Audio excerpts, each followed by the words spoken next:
He went on to say one of those things that at the time I pretended that I didn't care about, and I probably pretended I wasn't hearing, but has since come to define how I look at the world. And he said, listen, everybody that you come across in your life, whether it's the guy who's picking up your garbage, or the guy who's signing your paycheck, or the guy who's asking for some spare change in the street, they all know how to do 1,000 things that you don't know how to do. And if you're smart, you can wake up and pay attention and learn something from them, and that information just might come in handy somewhere in the future. And then we took a couple more steps, and he slapped me in the arm and he said, but besides, it's just a good way to be. And then we went back to doing what we were doing. So my dad had something in his leadership style that we've already heard these words mentioned today. He had authenticity and empathy. And I think he had a crew of guys that worked for him that I think literally would have followed him off a cliff, as I would have, and probably metaphorically did more than a few times. But there's something to this, right? And so having grown up around these values, consciously or not, I think I looked for that in a career as I kind of bounced around, tried to figure out what I was good at and what I wanted to do. So fast forward 25 plus years from that, and I am a design consultant. Or more accurately, I'm actually now a leader in a design consultancy. So that means that for the last 15 years or so, I've had the privilege of working with some really visionary leaders. And for the last 5, I've had the privilege of being a leader myself and helping to build and shape a business and have some folks that report to me. And leadership in the consulting world, if you know any consultants, leadership in the consulting world is an interesting animal. Basically, we're really good at pointing out other people's issues and telling you how to solve those problems, not so good at taking our own medicine. You can see how that happens, right? We understand the value of internal infrastructure, of internal process, of internal tools. We get that. But especially when you're in a smaller organization, boom, billable work. That takes the precedent, right? That's the lifeblood. That's how we pay the bills. So it's hard to make the investment internally. I'm lucky to work at a place now where we do that, but it's not always easy. There's a disconnect there, right? Because it's do as I say, not as I do. And I felt that really early in my career. I said, you know, there's something about this that feels weird, because I've been a consultant more or less since I've been a professional. And I just kind of filed that away and said, if I ever get a chance to do this myself, I'm going to want to revisit this. I want to try to fix that inauthenticity. So when it was my turn to step up to the plate, I gave a lot of thought to our topic today, or this idea of how to be a passionate and creative leader. But just as importantly, I thought about, well, how do you balance that with making good business decisions? Because you have to have both of those things in place to be successful, right? Great example is there's a guy in the town where I live now, very well liked, and when he retired, he decided he was going to buy one of the available storefronts and put together like a gourmet burger place where they had buffalo burgers and things. And by all accounts, everybody was really excited to go try the restaurant, and all the kids were excited to go work there because you know, he seemed like a great guy, and he seemed pretty lax, and he was. And so when you went there for dinner, nobody really seemed to know what they were doing. The food took forever. Your order was wrong. And so he was a great guy, but we didn't go back. And 2 months later, the place was closed. So you can't just strive for that without that. So that's pressure. I felt that pressure. I want to be this person, but I have to do that too. We have to keep the lights on. So that was one of the new pressures I felt. There were others. One was to have the answers, to generate original thought. I mean, look who I grew up around, right? Every time I did a little thing, like go out to a garbage truck with my dad, he had something that should be carved in granite somewhere to say to me. I thought, wow, I'm going to have answers. I'm going to have to be able to say those kinds of things to people who come to me. You know, and in the interim, I certainly have learned that looking at the precedent that comes before you and standing on the shoulders of giants is an easy way to get closer to success. You don't always have to reinvent the wheel. But I think a lot of us who get put in charge of something, we feel like we have to reinvent the wheel. And when we have that kind of self-consciousness and insecurity, as I did, we tend to do what I did, which was you start to circle the wagons, you start to pull things in a little closer, you put up walls, right? And I did that. And I said, okay, this is a problem. I'm moving towards that inauthenticity again because this doesn't feel like me. This isn't how I am in the rest of my life. Why am I like this at work? So that's not going to work for me. And then the more I started to think about it, I said, actually, this is deeper. This is contrary to my craft, that being the craft of design.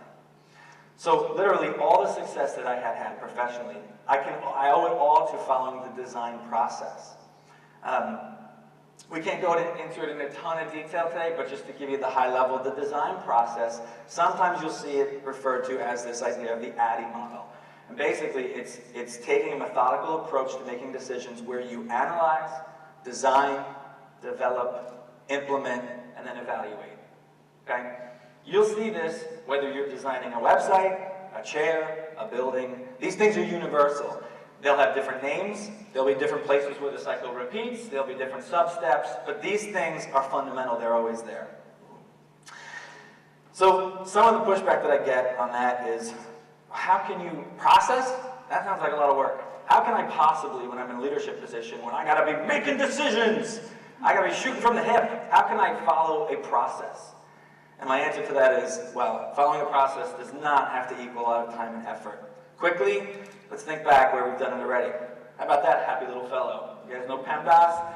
When you're doing advanced math, you have to follow this. Parentheses, exponents, what are the other ones? Multiply, divide, add, subtract. You have to do it in that order or you fail, period. So that's, okay, that's a simple one, that's a mnemonic, right? Let's go deeper. Puff. Anybody who's in sales, when you're having a sales conversation, there's three things you have to make sure that you suss out. Is there pain? What is the pain? Is there urgency? What is the urgency? Is there funding? What is the funding?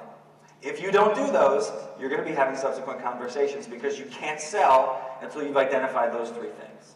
All right? One further, ADP, nursing. Very similar to ADDIE, right? This one is assess, diagnose, plan, implement, evaluate. I don't know about you, but when I'm the patient, I don't want anybody skipping these steps. Please, take the time. Let's make sure that we're covering all the bases, okay? Okay, but why the design process?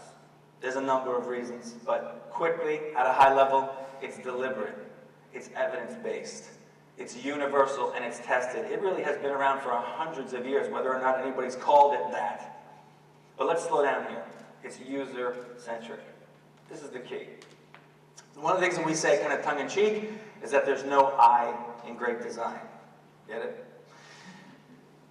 So what we mean here is when there's a bunch of designers and you're sitting around a table and you're making a lot of statements where you're saying, I think, I would, I like, you're off track. Because it's not about you, it's about your audience, it's about who you're designing for. And a very interesting thing happens when we take the word design and we drop leadership in there. There's no I in great leadership.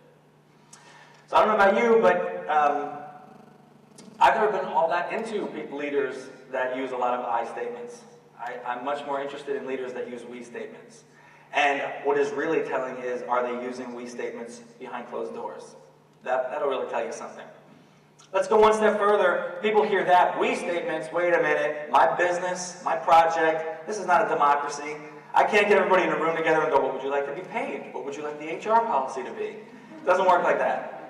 The design process does not advocate design by committee. That's no good. It assumes that there's somebody in a place of leadership where they're making design decisions. But the point is, they're making them based on that evidence. They're making it by slowing down, just taking the steps to make sure that they're covering all those bases again. So we're also not advocating leadership by committee here. So those are two where we swap design and leadership, and interesting things happen. Let's just go right for the brass ring here. At the heart of great design is empathy, respect, and the desire to move something toward its ideal state, ultimately making the world a better place, even if just for a small subset of people. I'm going to do the swap, and I'm going to read it because it's worth it. At the heart of great leadership is empathy, respect, and the desire to move something toward its ideal state, ultimately making the world a better place, even if just for a small subset of people. I really should just walk off the stage because that's it. That's it. I really think that's what you can boil it down to. But I do have a couple minutes left. So, that magic word, we heard it earlier, empathy. The ability to put yourself in somebody else's shoes, to understand their motivations, understand how they are experiencing life and what they need. That's really powerful. Sometimes people hear that and they say, empathy, from a leadership standpoint, that's really touchy-feely, isn't it?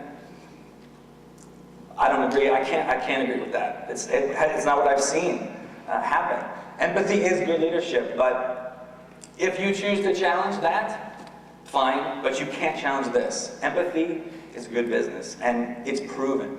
So these days, we have more choice than ever, and when it comes to products and services, where we spend our money, right? And the people have spoken. What are we buying? We're buying things that are effortless. They feel effortless. We're buying things that are beautiful. We're buying things that just work. That does not happen by accident. That's because those things were designed, and they were designed with us in mind. So, let's do the flip one more time. When it comes to leadership, where are we going to invest our time, our effort, our passion, our creativity? And I mean really invest it, right? Because a lot of people, unbelievably, go through the motions at work, or go through the motions, with whatever that they're doing. But I mean, if you're a leader and you really want people to invest in you, what does it take? Being an authentic and empathetic leader, it equals success for all the right reasons. But besides, it's just a good way to be. Thank you.